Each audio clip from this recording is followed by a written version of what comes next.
আমাদের প্র্যাকটিক্যালটা হলো যে কি বিদ্যুৎ পরিবাহিতার উপর ভিত্তি করে পদার্থ কয় প্রকার? দুই প্রকার। কি কি? বিদ্যুৎ পরিবাহিতা আর কি বিদ্যুৎ। কি নিব? এখানে কিসের দ্রবণ আছে? Copper sulphate. কার? কপার সালফেটের দ্রবণের ভিতর এই বাল্বটা যখন দেব আর বাল্বটা জ্বলে কিনা আমরা একটু টেস্ট করে দেখি।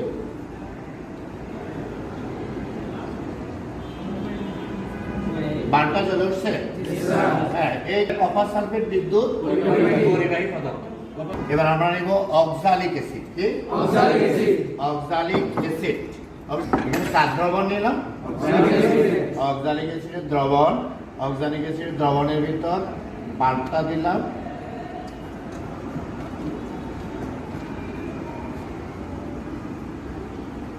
বাল্বটা কি জ্বলে উঠছে। তাহলে অক্সালিক অ্যাসিড হলো যে কি বিদ্যুৎ কি পরিবাহী।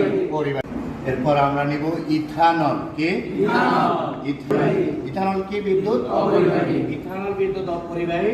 বিদ্যুৎ পরিবাহিতা টেস্ট করব। ইথানলের ভিতর দেওয়ার পরেও বাল্বটা কি জ্বলে না। বাল্বটা না জ্বলার কারণে বুঝলাম যে ইথানল কি অপরিবাহী পদার্থ। এরপরে আমরা নিব সোডিয়াম ক্লোরাইড। কি?